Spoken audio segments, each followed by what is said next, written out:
Pour moi, la médiumnité, c'est un mode de vie. C'est rien d'autre que l'intuition en mouvement.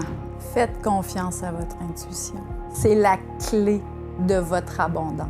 Plus tard, j'ai compris que ce qu'elle voulait, à quelque part, c'était me protéger. Bien sûr. C'est quoi de la médiumnité? Bien, c'est de l'intelligence intuitive. C'est ce que vous dites, oui. Hein? Qu'est-ce que de la spiritualité? Bien, c'est de la conscience de soi. On fait juste jouer ces mots. Puis moi, justement, avec la collection, ce que je veux faire, c'est enlever le tabou de médiumnité, malgré tous les refus que j'avais. Tu sais qu'est-ce que j'ai dit? Bien, manger de l'amour. Hein? Tout le monde aurait pensé que j'aurais dit d'autres choses. Savez-vous pourquoi que je dis ça? Parce qu'on récolte ce qu'on sème. Bienvenue, merci d'être avec nous. Nous sommes en direct de Québec et vous le savez, évidemment, on en parle depuis un petit bout de temps maintenant. On avait très envie d'aller à la rencontre de ceux et celles qui font aussi partie de la grande famille ABC Talk, mais à l'autre bout de l'Atlantique.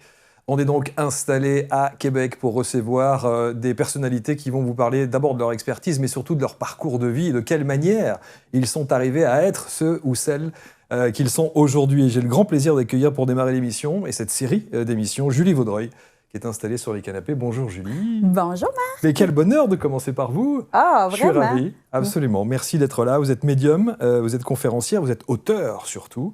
Et vous n'êtes pas venu les mains vides. Non. Parce qu'on ne fait pas une émission à deux, mais à trois.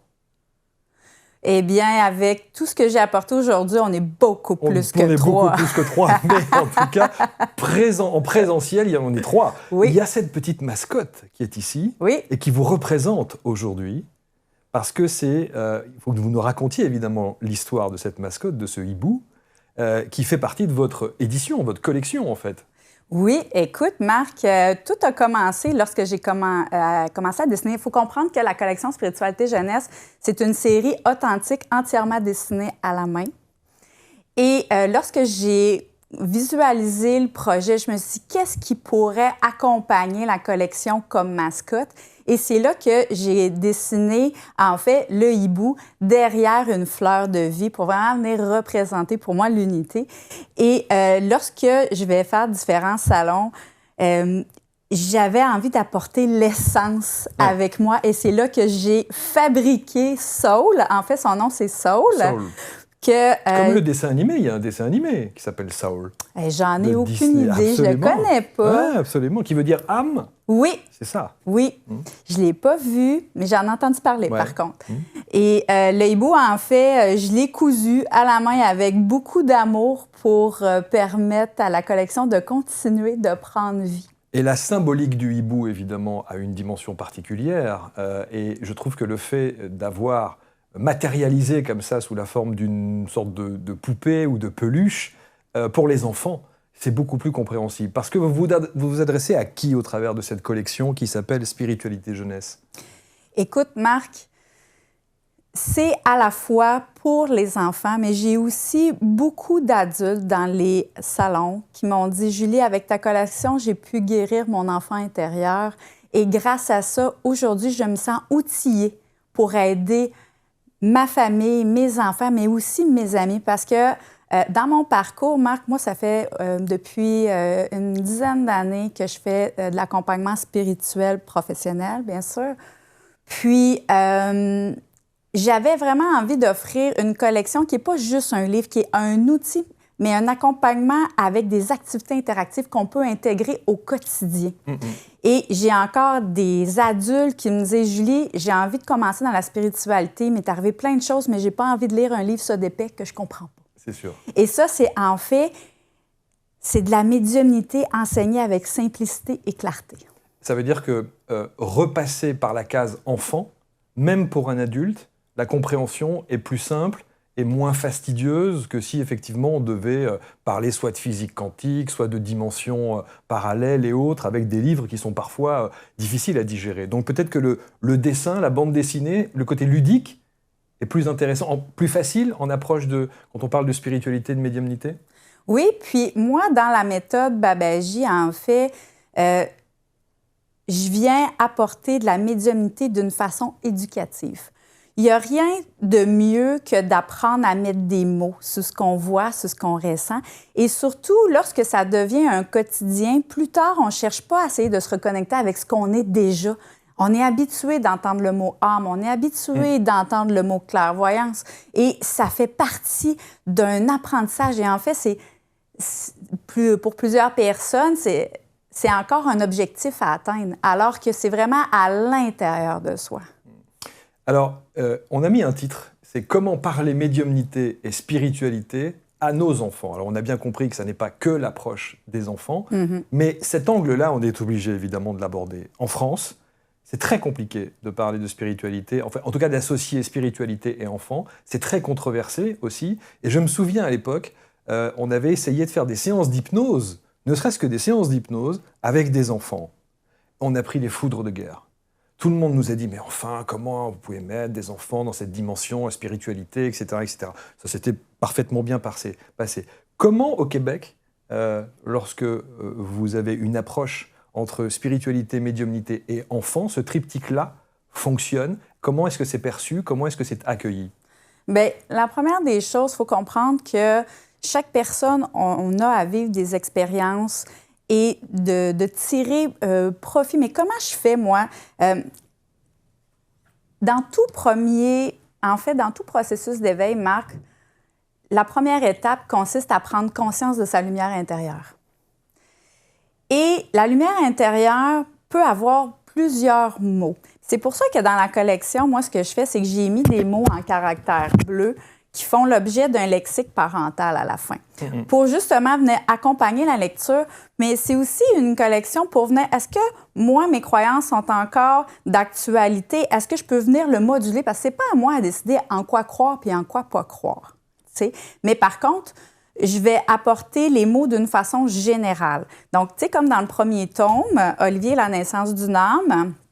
Olivier, d'ailleurs, est mon fils aîné. Ah, voilà. Mon fils aîné. C'est bien ce qui me semblait. Et un peu plus loin dans la collection, je parle également de Lucas, qui est mon deuxième garçon, aujourd'hui âgé de 8 ans. Donc, ils sont les personnages centraux. Oui, ils sont les personnages, mais je m'inspire de mon parcours à moi et de toutes les consultations privées que j'ai faites au cours des 10 dernières années pour bâtir la collection, puis en fait, d'en faire un mode de vie. Parce que pour moi, la médiumnité, c'est un mode de vie. C'est rien d'autre que l'intuition en mouvement. Tu sais, Marc, notre intuition, là, va nous parler de la façon de voir les choses. Bien, ça, c'est de la clairvoyance. La façon de ressentir la vérité, on appelle ça de la clairsentience. Notre capacité à entendre, c'est de la clairaudience. Mais juste de commencer à mettre des mots, on enlève le tabou de la peur, on enlève ça ici.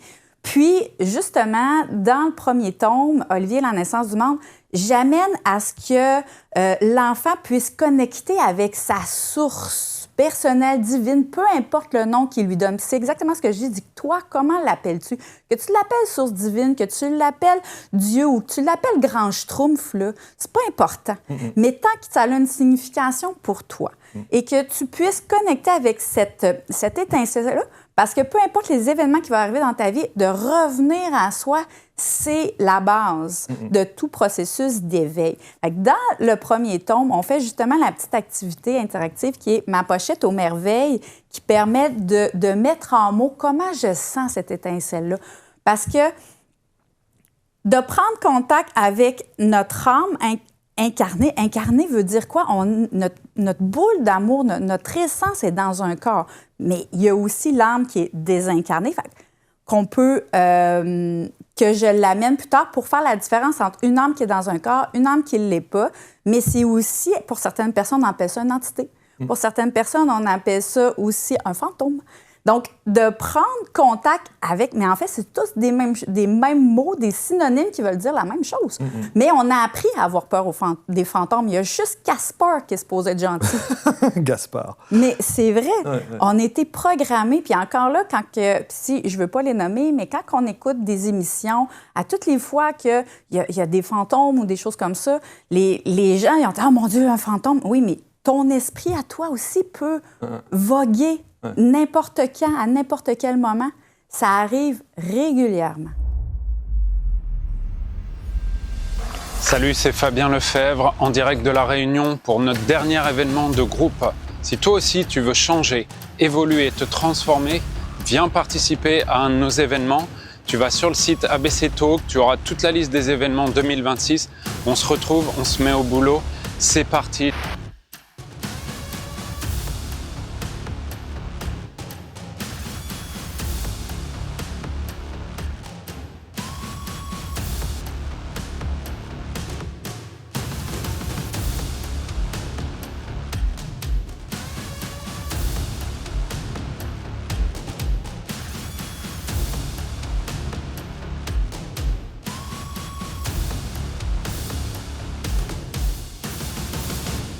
Comme d'hab, ça fait la 3e fois que je fais ces événements et c'est chaque fois magique.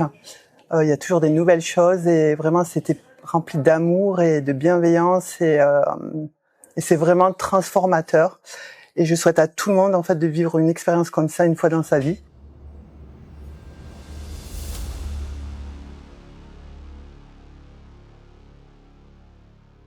On va voir, parce qu'il y a 6 tomes Oui. Actuellement. Le premier, vous l'avez dévoilé, ça s'appelle Olivier et la naissance d'une âme. Donc on est évidemment sur les prémices, sur l'exercice de ressentir évidemment pour cet enfant. Mais ma question initiale, c'était de savoir comment effectivement chez vous, au Québec, les choses sont accueillies quand vous traitez de ce sujet de la spiritualité et donc de la médiumnité face aux enfants. Parce que vous dites, dans la préparation de l'émission, vous dites que la collection, personne n'en voulait au départ. Il n'y a pas un éditeur qui vous faisait confiance là-dessus. C'est vrai.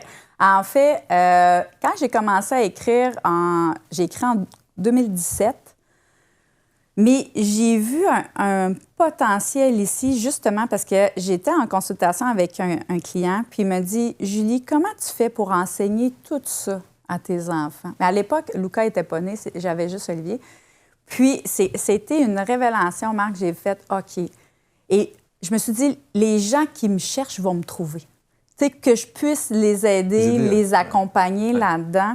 À un certain moment, c'était très mal perçu. Encore aujourd'hui, la médiumnité est très tabou. On vulgarise beaucoup avec des médiums, des boules de cristal. Mais c'est beaucoup plus que ça. En fait, c'est de l'intuition. C'est exactement ce que j'expliquais tout à l'heure. Et le fait de mettre des mots sur ce qu'on voit, sur ce qu'on ressent, ça va permettre à quoi? Qu'un enfant ou un adulte puisse grandir en confiance parce que, tu sais, c'est la même intuition qui va dire « On va-tu à Québec? On va-tu à Montréal? Est-ce que c'est le temps de mettre de l'argent de côté? » Tu vas le sentir. Donc, si c'est ton premier canal à toi, eh bien, tu n'as pas appris à mettre des mots ou plus tard, on te dit « Non, non, tu sens pas ça. C'est pas vrai. » Mais toi, dans tout ce que tu es, il n'y a pas d'autre vérité. Et là, tu vas toujours le remettre en doute. Alors, pour répondre à ta question, oui, je me suis fait dire non. Toutes les maisons d'édition à qui j'ai envoyé, ils m'ont dit non. C'était aussi à une époque de la pandémie. Donc, tu sais, la pandémie a permis à beaucoup de gens de débuter leur processus d'éveil. Tome 1. Pourquoi? Parce que là, se sont mis à questionner le travail, le chum, le ci, le... Donc, tu sais, ils ont vraiment commencé à faire du ménage dans leurs priorités, dans leurs croyances. Donc, tu sais, ça a été un élément déclencheur, ça, pour l'humanité. Oui. Tu sais, Marc. Et ça a fait en sorte, ensuite, que les gens étaient à la recherche d'outils pour accompagner et, comme je disais tantôt, entamer un processus d'auto-guérison. Et que comment moi, je peux accompagner mes enfants. Quand mon enfant me dit « Maman, hein, je sens quelqu'un », mais au lieu de bloquer ce sentiment-là, parce que c'est la même intuition qui va sentir grand-maman qui est décédée plus tard. Ou encore là, comme je t'expliquais, est-ce que je vais étudier à Québec? Je ne vais pas étudier à Montréal? Peu importe. Mais si on bloque tout de suite, non, il n'y a rien. On vient toujours de ramener le doute de soi. En France, il y a maintenant un peu plus de littérature, justement, sur la spiritualité et la médiumnité face aux enfants. Donc, on sent que les choses évoluent, on sent que ça se démocratise. Il n'y a pas mieux que de tester ça sur ses propres enfants, puisque Olivier et aujourd'hui Lucas font partie, bien sûr, intégrante de votre collection. Comment est-ce qu'ils ont accueilli les choses? Comment est-ce que vous avez écrit, construit chaque tome en fonction de leur réaction, en fonction de ce qu'ils pensaient, ce qu'ils ressentaient, du questionnement qu'ils avaient face à la médiumnité? Comment vous avez construit ça? J'ai construit ça d'abord, pour moi, quel outil que j'aurais aimé avoir quand j'étais jeune. beaucoup pour m'aider à comprendre, à mettre des mots, justement, sur mon hypersensibilité. Et je me souviens, d'ailleurs, pour la semaine de relâche, j'ai amené mon fils Lucas avec moi. On donnait un atelier parents-enfants pour, justement, le premier tome, Ma pochette aux merveilles. Et c'était magnifique de voir les enfants, les yeux pétillants, d'être connectés à soi. Ça. Puis, je sais que la collection, elle permet de venir ouvrir des portes, mais aussi d'avoir des discussions. Mon fils, à un moment donné, il est allé coucher chez un ami. Et quand il est arrivé là-bas, il m'a dit, « Maman, il dit, je me sentais pas bien. Il dit, je me suis mis à avoir mal à la tête, j'ai eu mal au cœur. Il dit, je me sentais pas bien. » J'ai dit, « Mais c'est merveilleux. » Puis là, il me regarde, il fait, « Hein? » J'ai dit, ton canal de clair-sentience vient de t'informer. Tu vois, j'utilise les mots, je mets des mots sous ce qu'il voit. Et pour ça, bien, je vais m'instruire. Tu comprends? Puis, j'ai dit, bon, peut-être que les parents, avant que tu arrives, se sont chicanés. T'sais, il peut avoir eu de l'énergie résiduelle de la maison. Il peut, voyons, c'est pas impossible non plus qu'il y ait un défunt de passage ou des choses comme ça. Mais j'ai dit, toi, là, tu l'as capté tout de suite. Mais j'ai dit, là, ce qui est merveilleux, c'est que tu ne t'es pas approprié cette énergie-là. Alors, combien de personnes s'approprient ça et sont confus dans leurs propres émotions parce qu'ils n'ont pas appris à mettre des mots? Alors, ça veut dire quoi? Ça veut dire aujourd'hui, Julie, que vous partez du principe que pour tous les enfants, il faudrait avoir cette approche-là? Bien, pour tous les enfants, c'est d'abord de les écouter quand ils ont quelque chose à dire. Donc, tu sais, s'ils ressentent quelque chose, s'ils ont vu quelque chose, de ne pas les fermer à cette vision. Mais vous faites tout de suite le parallèle avec une dimension médiumnique ou spirituelle. Oui. Alors que certains parents vont vous dire, mais voilà, il a ressenti quelque chose, mais c'est juste une intuition ou c'est juste un ressenti qui n'a peut-être rien à voir avec de la médiumnité ou de la spiritualité. On pourrait se dire ça en tant que parent. Oui, mais si tu parles du principe, Marc, comme j'ai dit tantôt, c'est de l'intuition. Mais l'intuition, c'est quoi? C'est ta façon de voir, clairvoyance, ta façon de ressentir la vérité, clairsentience, ta capacité de connaître, avoir la certitude, clairconnaissance, ta capacité d'entendre, clairaudience, ta capacité de sentir aussi le parfum de grand-maman qui vient de voir, clairolfaction. Puis l'autre que j'appelle aussi, au niveau du goût, c'est clair-saveur. Alors, quand tu as appris ça, donc tu vois que tes canaux sont sollicités beaucoup plus que tu penses et que tu l'utilises beaucoup plus que tu penses dans une journée, mais on n'a pas appris à mettre des mots là-dessus. Alors, il y a une question qu'on peut se poser aussi sur la dimension thérapeutique. Alors, j'explique et je mets évidemment des gros guillemets parce qu'en France, quand on parle de côté thérapeutique, c'est toujours un peu compliqué aussi. Mais du coup, le fait de l'expliquer comme ça d'une manière ludique au travers d'une collection pour enfants et en même temps, on l'a bien compris aussi, qui s'adresse aux parents, est-ce que mettre des mots, expliquer les choses telles que vous l'amenez dans votre collection, ça permet peut-être aussi d'apaiser, ça permet aussi de faire en sorte que l'enfant soit plus ouvert, réconcilié peut-être avec ses phases de perception, et donc d'avoir une dimension thérapeutique? En fait, Marc, la médiumnité, c'est pour moi un mode de vie, c'est tout ce qu'on est. Et lorsqu'on travaille, tu sais, tout au long de notre vie, on travaille sur 3 plans pour vraiment avoir des transformations durables, selon moi. Lorsqu'on travaille avec le corps physique, on travaille aussi avec le côté intuition, mais aussi quand on travaille le côté spirituel. Parce que, tu sais, on va jouer ces mots, Marc, là. C'est quoi de la médiumnité? Bien, c'est de l'intelligence intuitive. C'est ce que vous dites, oui. Hein? Qu'est-ce que de la spiritualité? Bien, c'est de la conscience de soi. On fait juste jouer ces mots. Puis moi, justement, avec la collection, ce que je veux faire, c'est enlever le tabou de médiumnité. Parce qu'en fait, même si, pour mon plaisir personnel, moi, j'adore, j'ai du tarot, je fais de la boule de cristal aussi, mais j'en ai pas besoin. C'est un outil d'accompagnement par le plaisir, mais je vois très bien, je ressens très bien et mon intuition est en mouvement tout le temps parce que j'ai appris à arrêter de leur mettre en doute. Et je pense sincèrement que c'est le plus beau des cadeaux qu'on peut s'offrir, d'apprendre à aimer puis à honorer toutes ces capacités-là.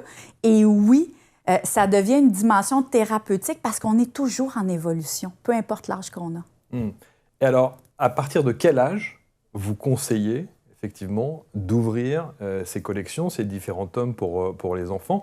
On sait que dès tout petit, on peut leur raconter ces histoires quand ils n'ont pas la notion de lecture.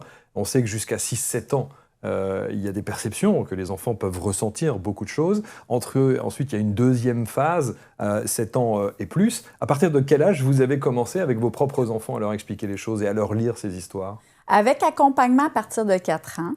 OK. Puis, sinon, c'est une tranche d'âge, je dirais, entre 6 et 10 ans environ. Mais comme je disais, j'ai aussi des ados qui sont venus les chercher pour justement apprendre à connecter avec cette partie à eux-là. On sent vraiment un besoin. Puis comme j'expliquais tout à l'heure, avec la COVID-19, les gens sont beaucoup plus amples parce qu'ils ont appris, ils n'ont pas eu le choix d'apprendre à s'arrêter. Et l'intuition est beaucoup plus facile et beaucoup plus claire lorsqu'on n'est pas éparpillé. Et ça, c'est un mode de vie, d'apprendre à s'arrêter. Peut-être tantôt, je vous parlais avec le corps. Plus le corps est détendu, plus il est prêt à recevoir, parce que l'information est déjà captée au niveau de les différents clairsentis. Et ensuite, le corps est un grand réceptacle d'énergie. Et c'est nous qui se met en mouvement. Qu'est-ce que ça veut dire quand on n'est pas éparpillé? Ma perception, l'essence est multidimensionnelle. Donc, elle peut être à plusieurs endroits à la fois. Okay? Ou on peut l'appeler l'esprit. Encore là, ça dépend des gens. Mais j'ai envie de te raconter un événement qui m'est arrivé avec ma grand-mère. Ma grand-mère, avant de décéder, quelques jours avant, j'étais en train de travailler tout simplement. Et je vois une lumière qui arrive dans mon local et j'entends « Merci Julie, c'est mamie, pour tous les beaux souvenirs qu'on a passés ensemble. Je vais partir bientôt. » Et à ce moment-là, ma grand-mère n'est pas morte. Ouais, donc, j'ai accès à quoi? À son esprit. J'ai accès à son essence. J'ai accès à son âme présentement qui n'était pas dans son corps. Donc, c'est quoi? C'est sa boule d'amour. Donc, encore là, on joue sur les mots. Puis, je me souviens que ce soir-là, j'ai appelé ma cousine puis j'ai dit, je m'en vais voir mamie au CHSLD. Est-ce que tu viens avec moi? J'ai dit, elle va partir bientôt. Elle dit, voyons donc. J'ai dit, qu'est-ce que tu fais? Parce que moi, j'y vais. Et ce soir-là, je suis allée construire un beau dernier souvenir avec ma grand-mère. Quand je suis revenue à la maison, j'ai appelé ma mère et j'ai dit, tu dois descendre à Québec demain. Puis elle me dit, ben non, je prévois dimanche. Non, tu descends demain. Maintenant. Et ma grand-mère est décédée le vendredi après-midi. Ma mère, elle venait d'arriver, ou à peu près, tu sais. Alors, l'intuition, je peux te dire que c'est une satisfaction de l'avoir écoutée. Parce que là, moi, j'ai pu guider ma mère qu'elle puisse avoir encore un dernier moment avec sa mère avant qu'elle quitte. Puis, en plus, ça m'a permis, en fait, moi, de ne pas regretter de ne pas être allée. Tu comprends? Mais c'est tout le temps comme ça. Des épisodes, ça fait partie d'un quotidien quand on apprend à vraiment s'arrêter et voir au-delà. Mais oui, c'est un cheminement. Puis avec le premier tome, Olivier, la naissance d'une âme, je peux pas amener un enfant à vraiment tout percevoir sa clairvoyance et tout quand on part de la maternelle pour s'en aller en secondaire 5. Tu sais, il y a une étape, il y a un chemin. Mais pour ça, il faut apprendre à se familiariser avec le vocabulaire et surtout à arrêter d'en avoir peur. Et pour ça, bien, le nommer. Vous êtes-vous déjà demandé si le tarot était bien plus qu'un simple jeu de cartes? Rejoignez-nous pour un webinaire exclusif avec Moreno Fasari, tarologue de renom, formé par Jodorowsky, qui vous révélera comment le tarot peut devenir un miroir de votre âme et transformer votre vie. Découvrez les secrets de votre inconscient. Apprenez à lire les cartes sombres, comme la mort ou le diable, et participez à un atelier pratique en direct. Inscrivez-vous maintenant. Les places sont limitées. Le lien est dans la description ou en haut à droite de votre écran. Ne ratez pas cette opportunité unique de percer les mystères du tarot. Alors, ça, c'est le premier tome. Ouais. Ça, c'est le premier tome qui s'appelle donc Olivier la naissance. Alors, c'est celui-là? Oui, Olivier Ouais. la naissance d'une âme. Ouais, c'est celui-là. Votre caméra est ici. Donc Yes. voilà, ouais, c'est ça. Olivier la naissance d'une âme. Alors, je vais juste l'ouvrir. Je vais me mettre sur la mienne. Mais je vais juste l'ouvrir pour qu'on regarde bien les illustrations. Et c'est vrai que c'est très simple. Oui. C'est très simple. C'est très fourni. C'est évidemment très ludique, bien expliqué. Et c'est la collection, je rappelle, ça s'appelle Spiritualité Jeunesse. C'est Julie Vaudreuil qu'on reçoit évidemment aujourd'hui. On va vous mettre tous les liens autour de la vidéo pour que vous ayez bien sûr les références. Et puis, comme on l'a expliqué, il y a le petit lexique à la fin, parce que si les parents sont bien conscients des choses et ont bien compris l'approche et la méthodologie, mettre encore une fois des mots pour l'expliquer à un enfant, c'est pas toujours simple. Donc c'est bien d'avoir quand même l'accompagnement et je veux dire, les précisions qui sont nécessaires à la fin au travers du lexique. Et ça demeure toujours un complément d'information. Parce que, tu sais, comme j'expliquais, ça va dépendre aussi de chaque personne, de leur expérience, de leur vécu, de leurs croyances. Mais jusqu'où sont prêts, des fois, à laisser tomber certaines barrières pour se permettre de vivre une expansion de soi? Ouais. J'ai été troublé, il y a un instant, par l'exemple et la petite histoire que vous avez racontée avec votre grand-mère. Vous avez cette perception, elle vient vous dire au revoir, en tout cas vous prévenir qu'effectivement elle va partir. Vous informez l'ensemble de votre famille en disant c'est maintenant, il faut venir. Quels ont été, sans rentrer évidemment dans l'intime, mais vous savez qu'elle va partir, vous allez la voir.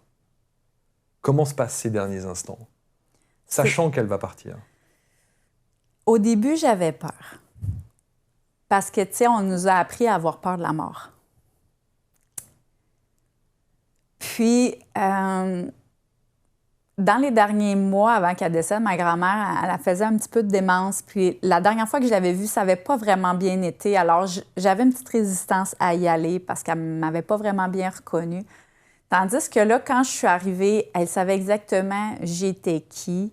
Puis, on s'est parlé, je pourrais dire, de cœur à cœur, d'esprit à esprit. Puis, encore aujourd'hui, tu sais, on réussit à se parler par, je pourrais qualifier avec les yeux du cœur ou en télépathie. Elle savait? Elle savait et je savais. Et là, on pouvait vraiment se percevoir entre les yeux. Puis, on s'est fait un magnifique sourire qui signifiait beaucoup. Autant pour elle que pour moi, on savait que c'était un au revoir de corps, mais non d'esprit. D'esprit, de cœur. Et de cœur. Je me souviens, quelques jours après, j'allais au chalet familial à ma mère, puis je voulais aller dehors et je prends une veste, mais je ne porte pas garde à quelle veste que je prends, mais en fait, c'était la veste de ma grand-mère. Et dès que je l'ai mise sur moi, j'ai senti les frissons. Clairsentience, tu vois? Ouais. Et là, j'entends clairaudience. Je vais bien. Tu peux dire à tout le monde que je suis arrivée à bon port. Alors moi, j'ai appelé mon oncle, j'ai appelé ma mère, j'ai appelé ma tante, puis j'ai dit, parce qu'ils savent très bien qu'est-ce que je fais comme travail et de ma connexion, et je leur dis, mamie va bien, elle veut dire qu'elle est arrivée à bon port. Fait que, tu sais, pour la famille, ça fait comme un...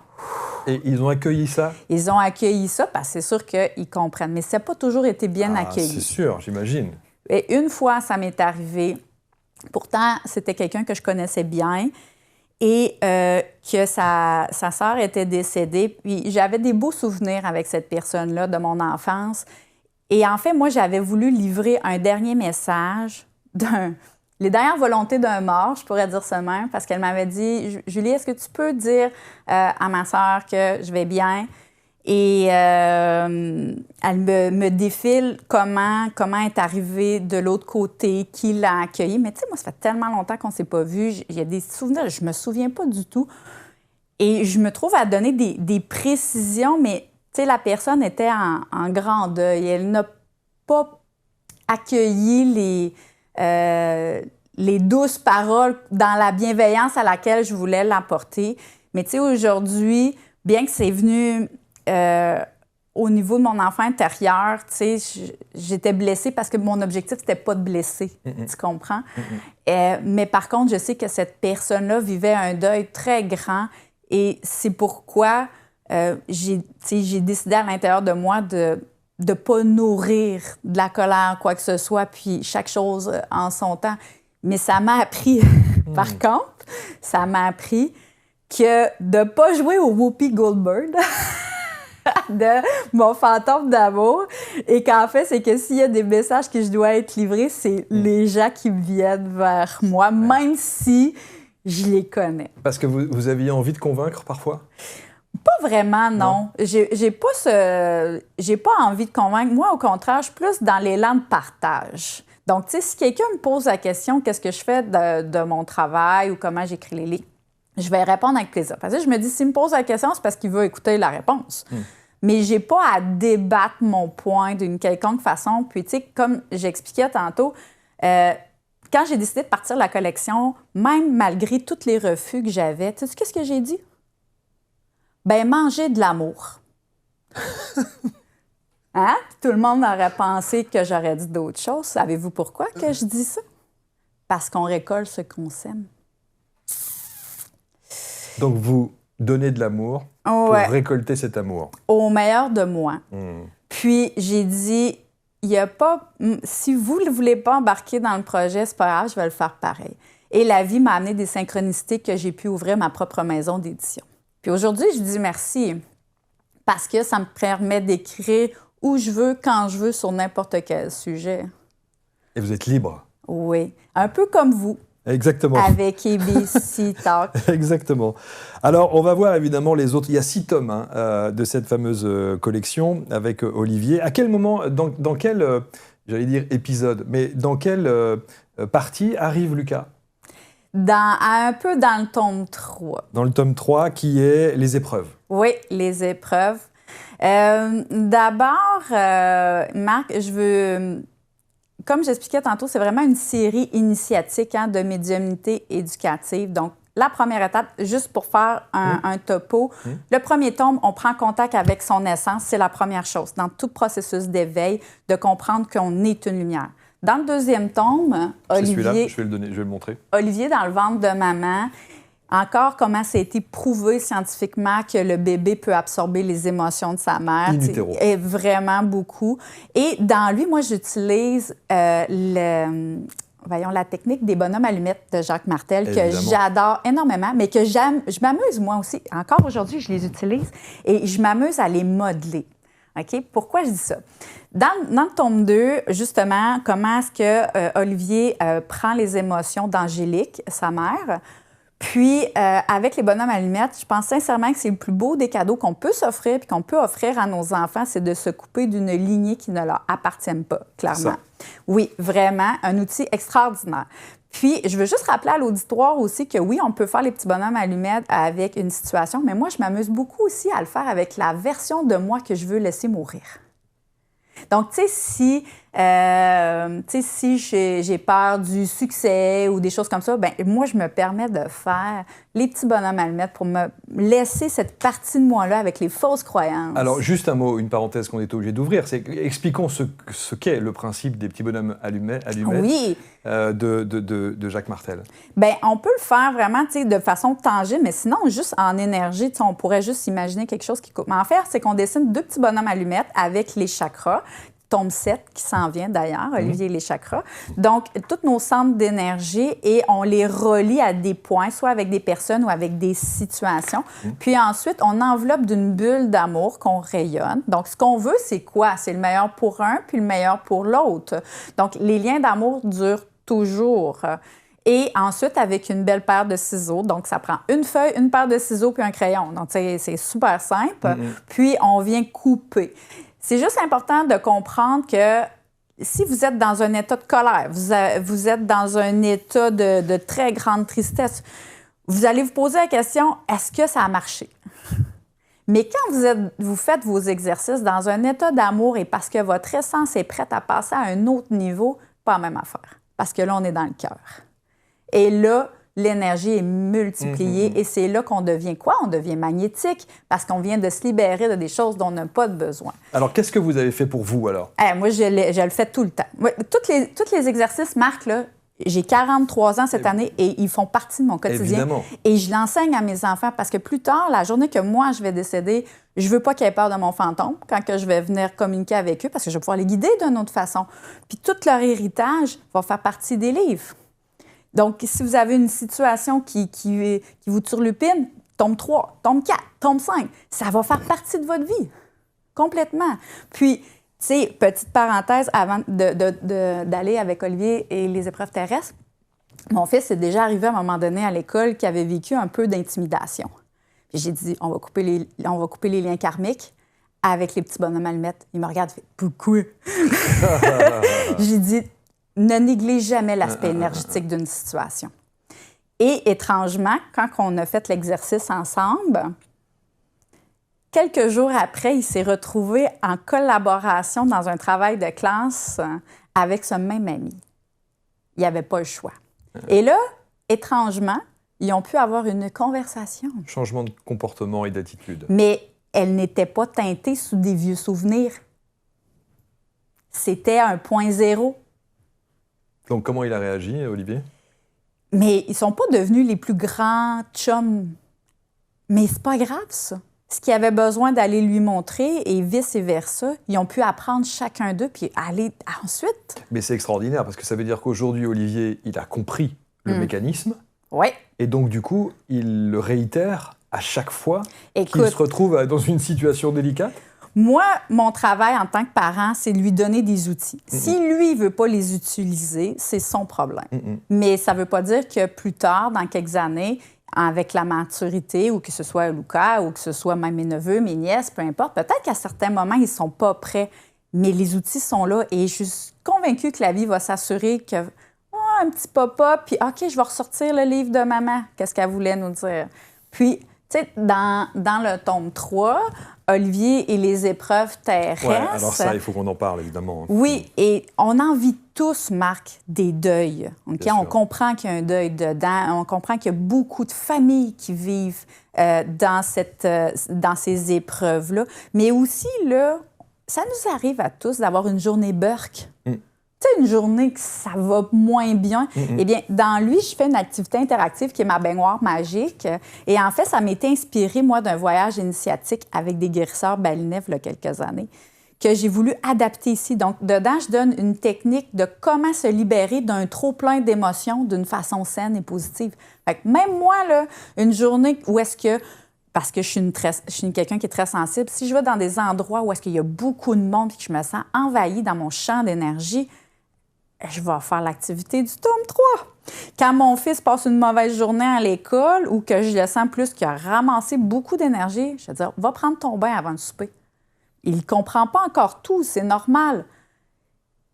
Mais de le faire en vieillissant d'une façon consciente, c'est pas la même chose. L'énergie devient... ça devient des outils purificateurs, peu importe l'âge qu'on a. Comment se passe ce bain? Quand on le fait, le bain, on y dépose une intention. Okay? Donc, justement, si c'est mon trop-plein de journée ou que j'ai eu le sentiment d'avoir absorbé la colère du patron ou un ami qui n'a pas été gentil avec moi, eh bien, on amène ça avec nous dans le bain, on se détend, on doit aller chercher la nuque. C'est super important que l'eau vienne au niveau de la nuque pour venir libérer le trop-plein des épaules. On reste environ une quinzaine de minutes, 20 minutes, et là, on se donne le droit. Donc, tu sais, si c'est une journée qu'on sent de la colère, on sent de la peine, on se donne le droit de pleurer. Si on sent le besoin de crier, on peut mettre le visage dans l'eau, crier, c'est correct. Okay? Ça a été, en fait, l'eau est utilisée depuis des milliers d'années pour se purifier. Et lorsqu'on ressent que le trop-plein vient de retrouver un certain calme, eh bien là, on enlève l'eau et on laisse l'eau couler. On reste dans le bain. C'est super important, là. OK? On reste dans le bain jusqu'à la dernière goutte. Pour après ça, on sort. Et le fait de le faire d'une façon consciente, Marc, on vient de se libérer d'un trop-plein.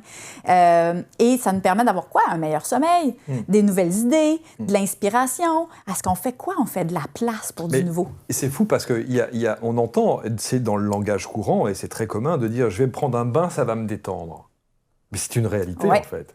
Mais c'est une réalité pas que physique, c'est aussi une réalité spirituelle. Pour énergétique. Énergétique. Oui, parce clairement. que ça vient purifier toute l'aura. Puis en plus, si on vient rajouter du sel de mer ou des Epsom dedans, c'est sûr qu'il y a des fois des huiles essentielles aussi. Il faut juste faire attention au niveau des contre-indications, les femmes enceintes, les enfants, il faut faire quand même attention à certaines choses. Mais maintenant, on le fait inconsciemment. Mais quand on amène ça conscient, c'est pas la même libération. Clairement. Alors, il y a les grands sujets quand on aborde ces thématiques de la spiritualité, notamment, et de la médiumnité avec les enfants, le sujet de la réincarnation. Oui. Ça, c'est un sujet vaste, ça fait partie du 4e tome. Oui, le 4e tome. C'est ça qu'on comprend, que dans le tome 3, il y a un deuil à faire. Et ensuite, dans le 4e tome, en fait, c'est mon histoire, justement. Quand j'avais environ 13 ans, mes grands-parents, moi, sont décédés côté paternel à 5 jours d'intervalle.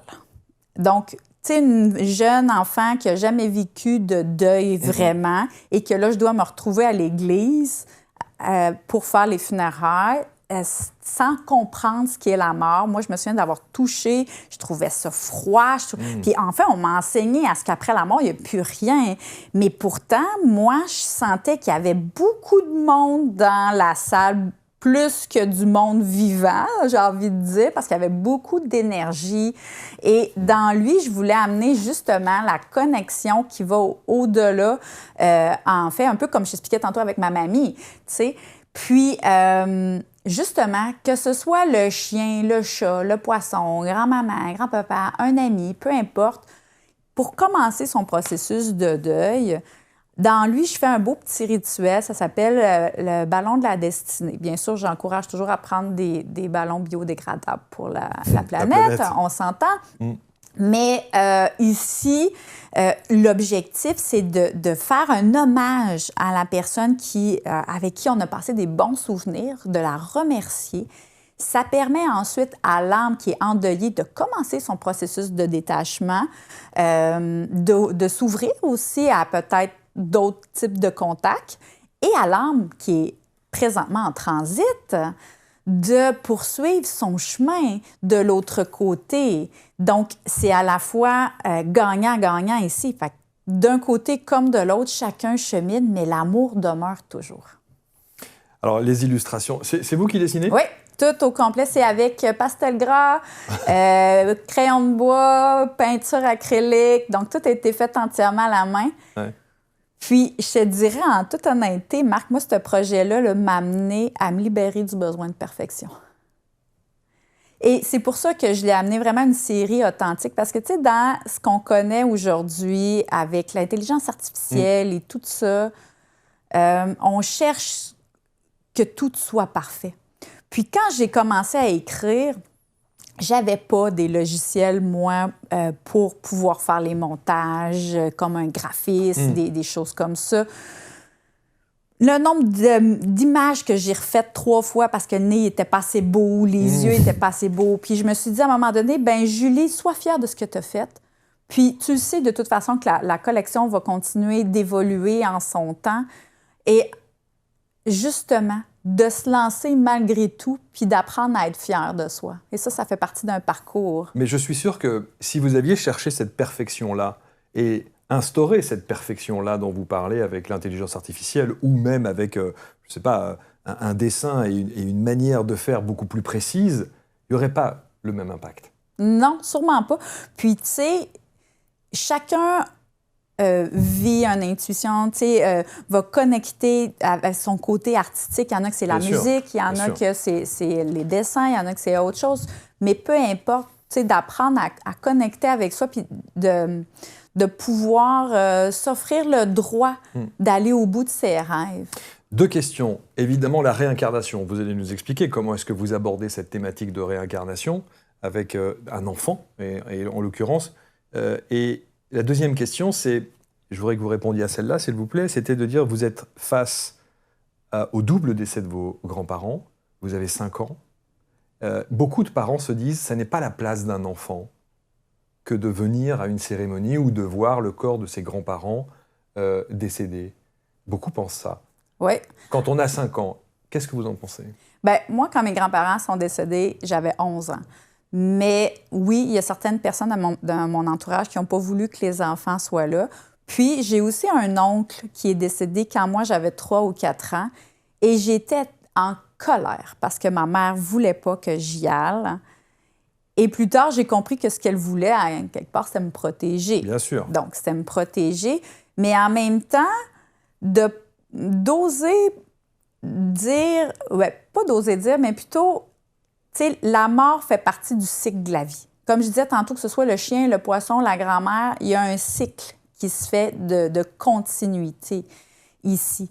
Puis, moi, j'en parle et je choisis d'enseigner à mes enfants que je suis un fantôme et que plus tard, je le serai encore. Donc, au-delà de mon corps, je vais continuer de les accompagner. Et cette connexion-là, je leur dis, maman, quand tu vas sentir ma présence, ça se peut que tu sentes mon parfum, ça se peut que tu sentes ça, puis tu sauras que c'est moi. Donc, tu sais, ça amène une certaine sécurité dans la mort.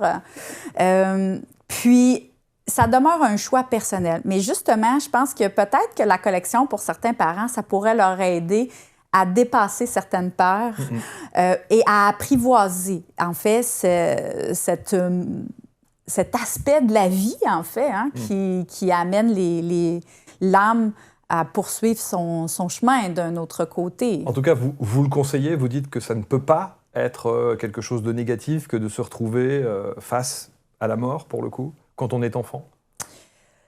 Quand c'est abordé avec... Ça n'enlève pas la peine. C'est important de le comprendre que ça n'enlève pas la peine.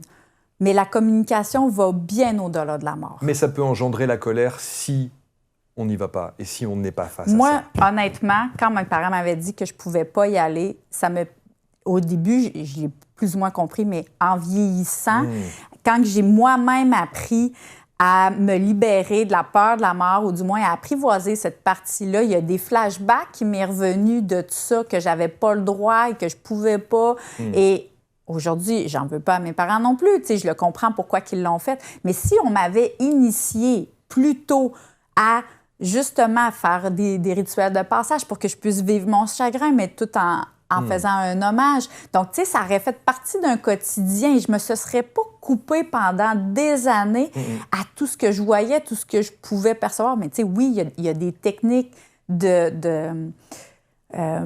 qu'est-ce que je veux voir, qu'est-ce que je veux pas voir. Tu sais, tout demeure un choix personnel, mais ça reste que dans notre entourage, le contact avec l'invisible fait quand même partie d'un quotidien. Alors, le tome 4, c'est la réincarnation.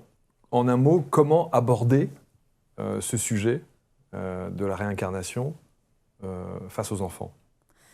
Moi, je l'amène dans une optique que mon esprit peut être à plusieurs endroits à la fois. Et j'ai d'ailleurs développé, Marc, un super bel outil d'accompagnement que j'aurai peut-être le loisir de te montrer. En fait, c'est les 10 marches du paradis, un pas à la fois. Quand j'ai des gens qui viennent me voir puis qui me disent « ben là, comment va mon oncle qui est décédé? » Et là, je me mets en symbiose avec l'âme qui est décédée et je dis « où es-tu rendu? » Et là, il me dit « ben, je suis sur la marche numéro 5. » Fait que ça permet d'avoir un visuel à peu près de comment l'âme chemine. Puis c'est important ici, puis c'est une des raisons pourquoi aussi dans le premier tome, je demande à ce qu'on mette des mots sur nos croyances, parce que si vous êtes dans cette catégorie de personnes qui n'avaient aucune croyance, eh bien, ce qui va arriver, c'est qu'au moment de votre décès, vous allez vous ramasser dans le néant. Tu sais, à aucune place où vous allez... pour pouvoir cheminer vers votre propre processus de réincarnation, il peut s'écouler plusieurs mois, plusieurs semaines, voire à ce que vous ne donnez pas le droit à la lumière.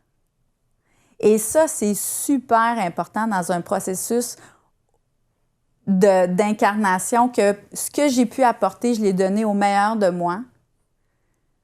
Et là, je commence en fait un processus de renaissance intérieure. Fait que moi, c'est comme ça que je l'amène. La visualisation avec les fameuses 10 marches, ces 10 marches-là, ce sont 10 étapes de réincarnation ou 10 étapes d'évolution de l'âme? Moi, je le perçois comme 10 étapes d'évolution de l'âme. Vraiment. Donc, tu sais, pour moi, si on prend quand l'âme vient et qu'elle est prête à quitter, elle se retrouve, je vous dirais, entre la 3e et la 4e marche. La 3e, ce que j'appelle le entre-deux mondes, ça peut être aussi le monde des ombres. L'âme, elle n'est pas encore complètement prête à prendre sa montée, son chemin. En fait, elle vit sa vie comme elle était lorsqu'elle était en vie. Elle va visiter les lieux qu'elle aimait, les gens qu'elle côtoyait. Donc, elle vit en tant que fantôme. Hein? Donc, tu sais, mais ça peut être aussi un spectre, ça peut être aussi une âme désincarnée. OK, on joue sur les mots.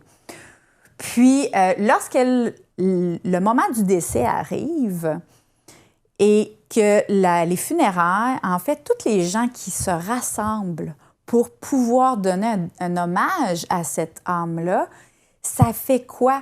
En fait, c'est qu'elle ramasse tout l'amour, elle vient emmagasiner tout l'amour qu'elle reçoit de ses proches et ça lui donne quoi? La force d'avancer. Donc, elle change de vibration, elle change d'état intérieur. Donc, c'est ce qui lui permet de franchir le cap et de tranquillement commencer à cheminer, disons, vers la 4e marche. Donc, la 4e marche, moi, je la vois un peu comme une salle d'attente. Donc, tu sais, quelqu'un qui décède, qui veut vraiment tout de suite accepter le canal de lumière. C'est un peu comme dans le film « Mon fantôme d'amour ». Donc, tu sais, au début, Sam, il y a encore des choses à régler. Il choisit de ne pas prendre la lumière, disons qu'il est sur le plan numéro 3. Et là, il a réussi à compléter ce qu'il avait à faire. Et à la toute fin, il est prêt à rejoindre la lumière. Et là, moi, j'appelle ça le palier numéro 4, où est-ce qu'il accueille, donc, les gens qui l'aimaient, lui, dans ses croyances, c'est qui va venir me chercher, qui va être là? Bien, ces personnes-là vont être là. Puis, tu sais, aujourd'hui, j'en parle parce que ça m'est arrivé d'accompagner des gens dans leur processus de deuil et d'acceptation en consultation privée. Puis, ensuite, l'âme continue son chemin. Donc, il y a le jardin de la guérison que j'appelle, donc les prises de conscience, le bilan de vie, retour à l'école. Donc, tu sais, il y a plusieurs façons. Là, on est sur quelle marche, là? Le bilan de vie, moi, je le dis la 5e marche. Okay. Donc, tu sais, justement, qu'est-ce que j'ai fait? Qu'est-ce que j'étais venue chercher? La 6e marche, moi, je le perçois comme le jardin de guérison. Donc, maintenant que j'ai fait le tour de ce que j'ai pu vivre comme expérience, maintenant, qu'est-ce que je fais pour pouvoir être bien, le pardon de soi. Donc, on chemine beaucoup. Et on prend, par exemple, les animaux décédés ou les enfants décédés, les fausses couches aussi. Moi, j'ai mis ça dans une case. En fait, c'est la 7,5. Donc, entre la 7 et la 8, je l'ai appelée la ritournelle. C'est la garderie que mes enfants allaient quand j'étais petite. Quand ils étaient petits, pardon. Et vraiment, leur taux vibratoire, leur énergie est très différente. Donc, ça veut dire que les enfants décédés, et même les fausses couches et autres, ils arrivent directement? Il peut arriver un moment de transition entre la 3e. Tu sais, donc, mettons que les parents sont en deuil, donc ils retiennent l'âme. De là, le tome 3, donc tous ceux qui ont vécu quelque chose dans ce genre-là, tome 3 est beaucoup pour libérer cet aspect-là. Et va permettre, en fait, à l'âme de poursuivre son chemin. Donc, elle ne passera pas par les autres étapes parce qu'elle vient déjà d'une pureté. Donc, elle n'a pas été teintée de peur comme ici, au même titre que... Oui, c'est ça, sûr, elle a été conditionnée. Bien sûr. Puis, tu sais, avant qu'on passe au tome 5, Marc, moi, mon parrain, il est décédé, ça fait déjà de nombreuses années. Puis, à chaque année, à son anniversaire, j'ai un contact avec lui. Et au cours des dernières années, tu sais, je le sentais un peu, pas terne, mais pas dans une très grande lumière. Mais je le sentais cheminer, peut-être autour de la 4e, 5e marche. Et jusqu'à tout récemment, en fait, le 2 semaines, c'était son anniversaire au moment du tournage ici. Puis, j'étais allée prendre mon café à la rivière Montmorency que je te partageais tout à l'heure et son âme est venue s'asseoir à côté de moi. donc son spectre, son fantôme, peu importe. Il s'assied à côté de moi et là, wow! Une belle lumière. Je fais « wow », j'ai dit « t'as vraiment bien cheminé ». Et là, je le sentais vraiment plus autour de la 8e, le 7e, 8e marche, parce que son expansion était vraiment plus brillante. Et là, moi, ça m'indique que depuis les années qu'il est décédé, il y a eu une belle évolution. Est-ce que ça veut dire que quand on arrive à la 10e marche, c'est à ce moment-là que l'âme peut faire un processus de réincarnation? Moi, je le perçois que oui. Parce qu'en fait, elle a traversé plusieurs étapes de prise de conscience. Elle s'est détachée de son corps physique. Donc, elle est prête. Oui, elle est prête à vouloir cheminer ou pas. En fait, c'est un peu comme... Moi, je le percevais comme une marche qui dit « Est-ce que tu as envie de te réincarner maintenant? » Parce que ça se peut que tu restes là, tu sais, si tu n'as pas envie. Puis peut-être que tu veux devenir un guide aussi. Donc... Moi, je les statue dans cette... Pour moi, c'est important de comprendre aussi, Marc, que le paradis, dans la collection, je l'appelle le royaume céleste. Comme je dis, c'est des mots de façon plus générale. Mais cet état-là, c'est pas un but à atteindre. Cet état-là, on le vit ici sur Terre aussi. Parce que quand on est bien, quand on est heureux, on est serein, on est dans la gratitude, cet état-là, qu'elle soit là ou là, c'est la même. Pourtant, on a le sentiment que cet état de gratitude qu'on a là, c'est vraiment sur un laps de temps qui n'est jamais très long, en fait. On a le sentiment que ce sont des périodes comme ça. On ne peut jamais être en permanence dans cette gratitude absolue, de bien-être absolu, quotidien, jamais. On a des phases comme ça dans la vie qui sont plutôt... en dents de scie, comme on dit, et en montagne russe, quoi. Une fois ça va moins bien, etc., etc. Donc, moi, j'ai entendu des gens dire « Oh là là, j'espère que c'est ma dernière incarnation, je n'ai pas envie de revenir pour revivre les choses. » C'est étonnant. Donc, quand on dit que le paradis est ici, vous n'êtes pas tous d'accord, les médiums, sur cette analyse-là. C'est sûr qu'on a plusieurs écoles de pensée, puis en même temps, on a tous nos propres croyances, on a tous nos blessures aussi. C'est super important. Moi, de la façon que je le perçois, on est ici pour vivre une expérience humaine. Alors, c'est sûr et certain qu'il y a des défis qui vont nous permettre d'évoluer, qui vont nous permettre d'inspirer, qui vont nous permettre, etc. Mais dans ces moments-là, de retrouver notre essence, de prendre contact avec le sentiment que même si tout semble chaotique autour de soi, il y a cette part de joie qui existe encore, il y a cette part de sérénité. Et elle est complètement en lien avec son propre état de paradis intérieur. Donc, si moi, en décédant, j'ai la ferme intention que ce que je vis, ce bonheur-là, est là, et donc pour moi, je vais continuer de cheminer avec cette croyance-là. Mais tu sais, si je suis ici, puis dans mes croyances, c'est que je ne mérite pas la lumière. Quand j'étais plus jeune, j'ai volé un paquet de gomme ou j'ai volé une pomme.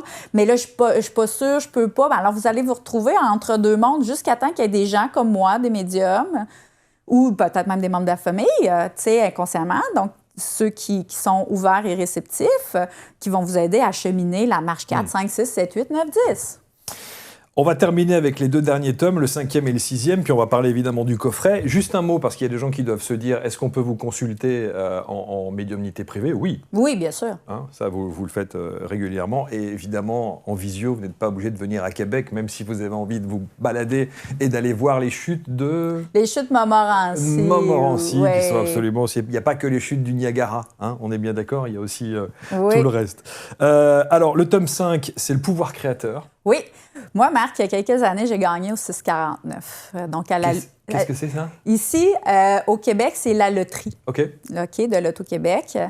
Et bien que l'expérience en soi, tu sais, souvent en salon, je dis, vous voyez ma photo, aujourd'hui, vous voyez le résultat, mais derrière le résultat, il y a 1 an et demi de manifestation. Donc, de demande à l'univers, de me sentir prête, mais aussi d'utiliser ma vision intérieure, de m'imaginer avec une certaine abondance. Et en utilisant, en fait, tous mes canaux de communication, Donc, ceux qui sont intéressés, d'ailleurs, j'ai donné plusieurs conférences qui s'appellent Abondance divine, la voie de l'intuition. Donc, j'explique comment ma médiumnité m'a accompagnée avant, pendant et après. Et qu'est-ce que vous avez gagné alors? J'ai gagné 200 000 $. Ouais. Waouh! Ouais. Magnifique! C'est magnifique. Ça Mais pour lancer l'édition, c'est extraordinaire. Bien, écoute, c'est sûr qu'il y a une partie qui a été investie parce que, tu sais, vous comprendrez que dans ce projet-là, je suis l'entière responsable. Alors oui, j'ai investi... Bien sûr, c'est extraordinaire. Mais alors, ça veut dire quoi? Parce que alors là, évidemment, là, tout le monde va vous tomber dessus en disant « Ah là là là là là là !» Est-ce que... Parce que souvent, les médiums disent « Ah, commencez pas à me poser des questions sur les numéros du loto, commencez pas à me poser des questions sur ceci ou cela. » Mais le pouvoir de l'intuition, et c'est ce que vous expliquez dans le tome 5, le pouvoir créateur, vous avez manifesté le fait de gagner cet argent? Oui, puis tu sais, Marc... Ça, c'est extraordinaire. Je veux la même chose. C'est qui m'a amené exactement où je dois aller, à l'heure que je dois aller, mais c'est mon intuition. J'ai entendu, j'ai vu et j'ai ressenti. Clairaudience, clairvoyance, clairconnaissance. Tu sais, c'est ton intuition qui t'amène là. Si tu n'as pas appris à mettre des mots, j'aurais sûrement passé à côté. Concrètement, qu'est-ce que vous avez fait dans le processus pour avoir 200 000? Et dans le processus, puis je vais le dire rapidement, moi et mon conjoint, on avait contracté plusieurs dettes financières. J'ai eu 2 arrêts de travail. Bref, on vivait sur la marge de crédit. J'avais imprimé un relevé de carte de crédit à laquelle j'avais mis le montant 0. Okay, donc, tu vois, j'utilisais quoi? Ma clairvoyance pour avoir de la vision de ce que je voulais. C'est beau? Puis, à tous les matins, j'avais une belle étampe qui s'est payée. Et là, je m'étais payée dessus. Et là, je me voyais, je voyais tout que ma carte de crédit était remboursée. Ensuite, je sentais quoi? Des frissons, la clairsentience, le bonheur que d'être libre financièrement. Donc, j'utilisais quoi? Tous mes canaux. Puis, il y a des journées que je baissais la garde. Je disais, j'y arriverai pas. Donc, j'étais comme un peu bipolaire, qu'on dit. Mais c'est ce que je voulais. Tout au long de l'entrevue, je vous ai dit, c'est un mode de vie. D'être aligné à soi et de continuer à persévérer, même quand on ne voit pas le résultat. Quand vous déviez comme ça, comment est-ce que vous revenez dans la droite ligne? Écoute, c'est de la persévérance et de l'amour de soi en se disant, j'ai le droit de, je mérite. Et donc ça comme un mantra? Oui, un peu comme un mantra. Et donc vous vous dites, je vais gagner à la loterie? J'ai jamais demandé de gagner à la loterie. Moi, j'ai dit à Dieu, merci de m'envoyer tout l'argent nécessaire dont j'ai besoin pour m'acquitter de mes dettes financières. Okay. Mais j'ai pas dit je veux 200 000, j'ai pas dit je veux ça, j'ai pas choisi le montant. Le montant. Mais la journée que c'est arrivé, j'arrivais d'aller porter Lucas à la garderie, puis j'entends une voix qui me dit « Va chez Jean Coutu ». Puis j'étais comme « Pourquoi j'irais chez Jean Coutu ». Ça, c'est quoi, Jean Coutu? Jean Coutu, c'est une pharmacie ici à Québec. Okay. Et j'étais comme « Pourquoi j'ai besoin d'aller dans un autre supermarché ?» Mais la voix est insistante. « Va chez Jean Coutu ». Bien, je te confirme que je suis allée à l'autre supermarché. Donc, le doute de soi, ici, parce qu'on n'écoute pas toujours son intuition. Quand je suis arrivée là-bas, serais-tu surpris de dire que je n'ai pas trouvé ce que je voulais? Ah! Et là, j'entends encore, donc clairaudience. Va chez Jean Coutu, qui est à 2 minutes de chez nous. Et quand je suis arrivée là, en 30 secondes, j'ai trouvé ce que je voulais. Comme par hasard. C'est ça. J'arrive où la caisse et je dansais presque. J'étais super excitée. Je ne sais pas pourquoi, mais je sentais qu'il y avait quelque chose qui s'en venait. Donc, je sentais clairsentience. Et quand je suis arrivée à la caisse, j'entends encore la voix qui me dit « Prends le dernier billet de groupe qui est là ». Et j'ai même pas le temps de le dire que je suis déjà en train de le prononcer. Et d'habitude, je prends jamais des billets de groupe. Vous jouez jamais? Je joue un peu, mais pas des billets de groupe. OK. Et finalement, le lendemain, je regarde mon billet, mais je le savais. Clairconnaissance, j'en avais presque peur. Puis je me souviens que j'avais dit à mon beau-père, tu dois venir t'occuper de Lucas là, parce qu'il faut que j'aille chez l'Auto-Québec. Il dit, pourquoi et combien tu as gagné? Je dis, je veux pas le dire. Du coup, je me serais trompée. Tu sais, on veut pas se tromper. Bien sûr. Et finalement, c'est ça. On a gagné 1,5 million. On y avait $1 million? Ouais, 1 million de dollars à 5, ouais. Encore, moi, j'avais une part de 5 sur le groupe de Jean Coutu, dans le fond. Puis, mais là, gratitude. Enfin, vous êtes dans vous êtes dans le remerciement absolu de tous les côtés. Mais comme je dis, ça s'est pas fait du jour au lendemain. Il a fallu que je fasse ma demande, que je me prépare aussi, parce que j'aurais pas pu recevoir dans un état de fatigue, toujours dans une énergie. Mais j'ai appris à travailler avec mes énergies, j'ai appris à me dégager des fausses croyances, j'ai appris, mais c'est tous des outils que je donne dans la collection, ça. Donc, dans Olivier, le pouvoir créateur, lui, on fait une belle activité, en fait, qui est ma boîte aux souhaits, justement, pour nourrir ses rêves. Et tous ceux qui vont les lire, là, vous remarquerez qu'il y a des séquences que j'ai mis en caractère gras et qu'il y a des raisons pour ça, parce qu'il y a des enseignements. Je vais donner un exemple. Donc, assure-toi de ne pas à ce que tes rêves prennent la poussière. Donc, tu sais, c'est notre devoir de les nourrir au quotidien. Et c'est vraiment un travail quotidien. Ne sous-estimez pas votre portée. Combien de temps il s'est passé? 1 an et demi. Pendant 1 an et demi, vous étiez dans ce conditionnement de visualisation, c'est ça, pendant 1 an et demi. Oui. Mais mon processus d'éveil a commencé avant, par exemple. Bien sûr, bien sûr. Bien sûr. 1 an et demi pour $1 million. C'est pas mal quand même, le ratio. Il est pas mal. En partie. Puis, tu sais, en fait, et j'ai oublié de te rajouter, Marc, la veille, tu sais, je t'ai mentionné tout à l'heure que la collection, tout le monde me dit non. Hein? Ouais. Et je me souviens d'avoir regardé par la fenêtre, j'étais découragée, justement, j'étais dans une journée que ça allait boboche. Et j'ai regardé par la fenêtre, j'ai dit à Dieu, si la collection Spiritualité Jeunesse fait partie de mon chemin de vie, envoie-moi un signe. Et le lendemain, je gagnais. Pouah! Ouais. Pouah. Parce que magnifique. Je me suis préparée, j'ai persévéré, même quand on me disait non. Ouais. C'est ça qui est le plus difficile. Hein. Écoute, c'est vraiment... C'est un exercice. Hein. C'est de l'amour de soi. Oui, c'est de l'amour de soi, c'est un exercice et c'est en même temps c'est une philosophie de vie. Oui, c'est un mode de vie. Je l'ai dit puis je le répète encore, la médiumnité, c'est rien d'autre que votre intuition en mouvement. Commencez à mettre des mots sur ce que vous voyez, ce que ressentez. Tout au long de la conférence et de l'entrevue aujourd'hui, j'ai fait exprès pour les nommer. Parce que maintenant, vous allez être outillés pour faire le pont avec votre quotidien. Puis c'est exactement ce que je parle dans Olivier et les 4 canaux de communication. Je les nomme, j'explique comment, donc de percevoir les subtilités. Et vous allez voir, vous les utilisez beaucoup plus que vous pensez dans une journée. Mais des fois, quand l'esprit, tantôt tu me posais la question, quand l'esprit est partout, elle ne voit rien, n'est pas réceptive. Parce que justement, on est submergé de projets, on est submergé de responsabilités, mais lorsqu'on commence à ralentir le rythme, c'est là que tout s'ouvre à nous. Quelle leçon! Ouais.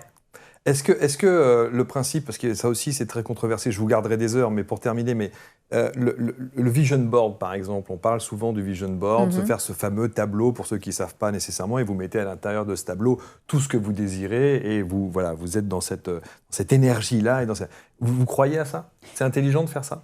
Oui, parce que ça permet d'avoir une vision. Mais laisse-moi enrichir ici, Marc, parce que c'est bien beau d'avoir des rêves, mais tu sais,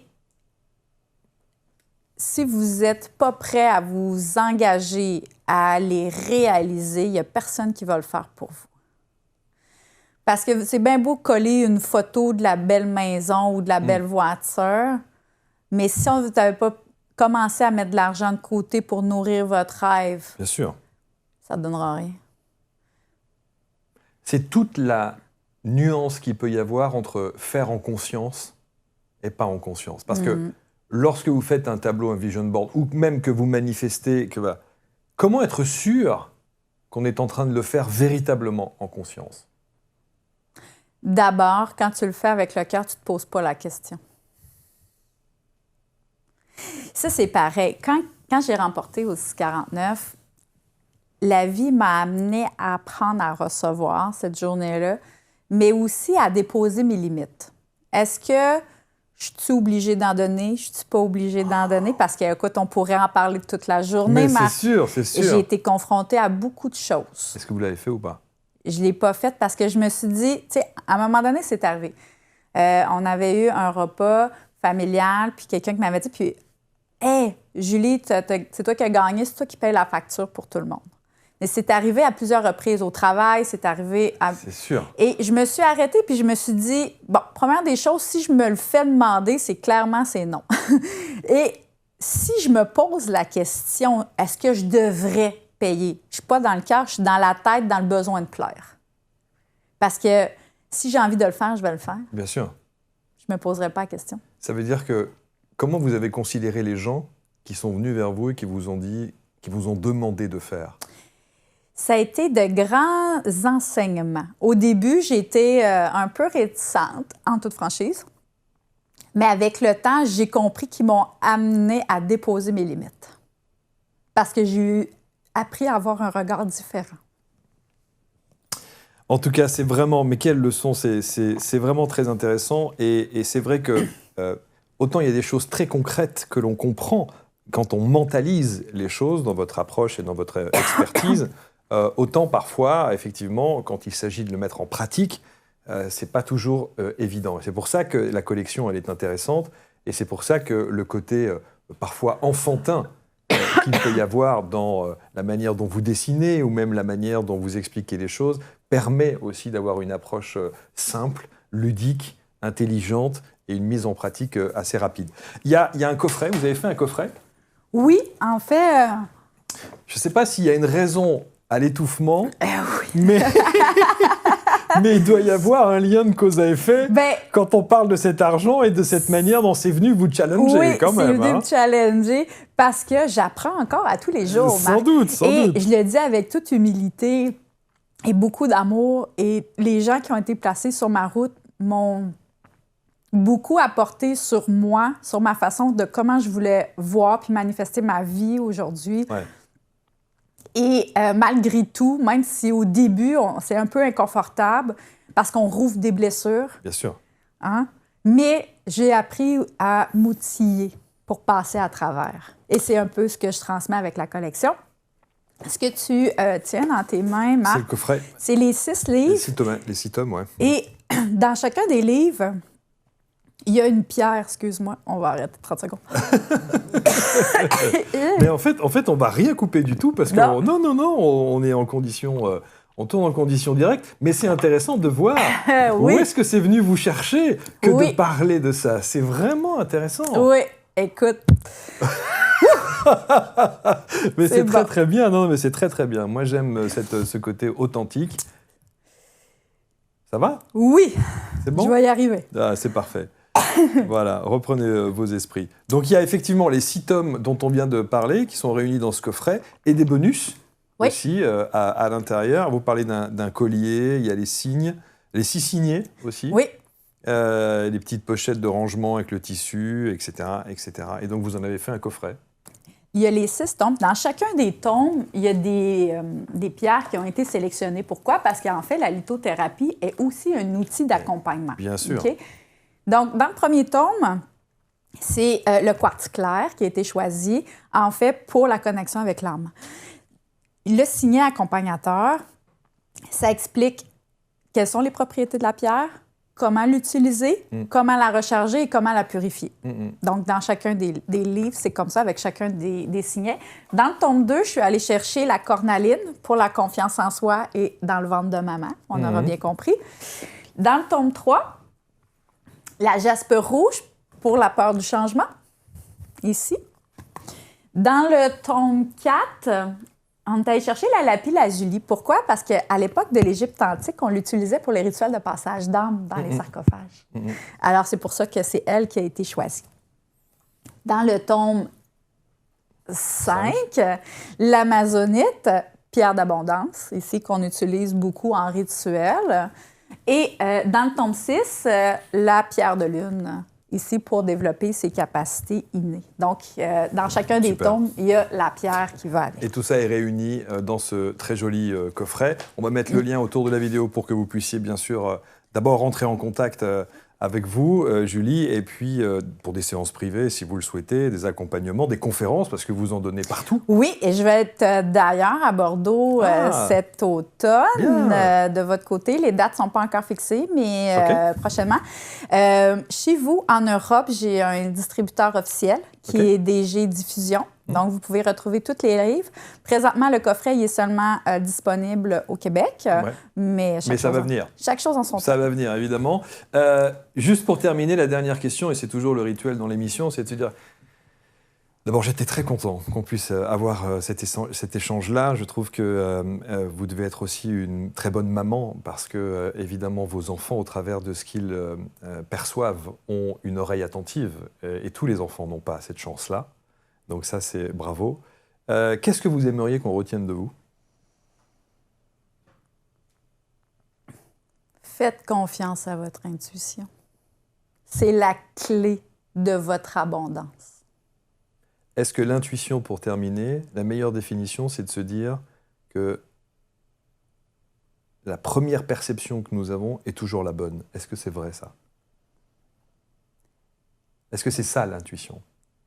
La bonne intuition? L'intuition, à plusieurs moments, va être la bonne. Dès que vous commencez à vous questionner, donc ici, portez attention. Mais sachez que vos canaux vont être plusieurs à vous parler simultanément. Donc, tu sais, tout à l'heure, je vous parlais, quand j'ai remporté aussi 49, j'ai eu 3 canaux qui m'ont guidée. Et ça va être comme ça pour vous aussi. Oui, vous avez un canal principal que je vous encourage à aimer et à honorer. Le 649, quand vous en parlez, à chaque fois, ça coupe. Parce que je travaille à d'autres projets. Avec beaucoup d'amour. Ouais. Mais vous avez certainement tout à gagner de prendre contact à votre intuition et d'apprendre à mettre des mots. On est d'accord. De grandir. Et merci de nous aider à avancer et à cheminer sur ce chemin. Merci beaucoup, Julie. Hey, ça fait plaisir. Merci à vous. C'était un vrai moment de partage et de bonheur. Vous commentez comme toujours avec bienveillance, vous partagez. N'hésitez pas évidemment à nous dire de quelle manière vous avez vécu, perçu, ressenti cette émission et cet échange. Autour de cette vidéo, l'intégralité des liens pour entrer en contact avec Julie et ses équipes. Et j'étais très heureux, Julie, de démarrer cette série d'entretiens à Québec avec vous. Merci. Merci beaucoup, Marc. Plaisir partagé, sincèrement. Et à très bientôt. Merci à tous.